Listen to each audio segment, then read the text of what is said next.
Faites très attention au moment où vous aurez tendance à romancer votre souffrance, à l'embellir, à vous dire des trucs comme « si je souffre autant, ça me permettra de devenir bien meilleur après, ça me permettra d'être plus résilient ». En fait, je vous dis ça parce que je viens de voir une interview où on va dire le journaliste pose une question à la personne, il dit « Est-ce que c'est pas grâce à ça que vous avez réussi à faire ce film magnifique? Est-ce que c'est pas à cause du fait que vous vous êtes fait intimider quand vous étiez à l'école, que vous vous êtes fait violenter, malmener, mutiler même, voire même violer? Est-ce que c'est pas grâce à ça que vous avez cette richesse ?» Et là, la personne en fait lui répond directement, je dis non, c'est absolument pas pour ça. La seule raison pour laquelle j'ai réussi à raconter ce film, c'est parce que j'ai réussi à m'en sortir. Mais c'est absolument pas parce que j'étais dans le mal, absolument pas parce qu'on m'a infligé tout ça, que j'ai réussi à m'en sortir. C'est complètement stupide. Et c'est ça en fait que vous devez comprendre. Trop souvent dans Hollywood, dans les films, on vient nous raconter que ce sont les difficultés qui nous permettent de nous élever. C'est pas forcément faux pour tout le monde.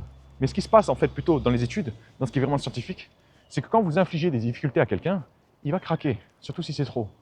Pour une infime partie de la population que vous avez, on va dire torturée, ils vont s'en sortir à peu près, c'est-à-dire comme si de rien n'était. Et pour une toute petite partie, en effet, ils vont sortir en étant encore meilleurs, encore plus audacieux, ambitieux ou je ne sais quoi encore. Mais ne vous leurrez pas, la souffrance c'est de la souffrance et ça ne sert pas à grand chose, à moins que justement vous tiriez une leçon.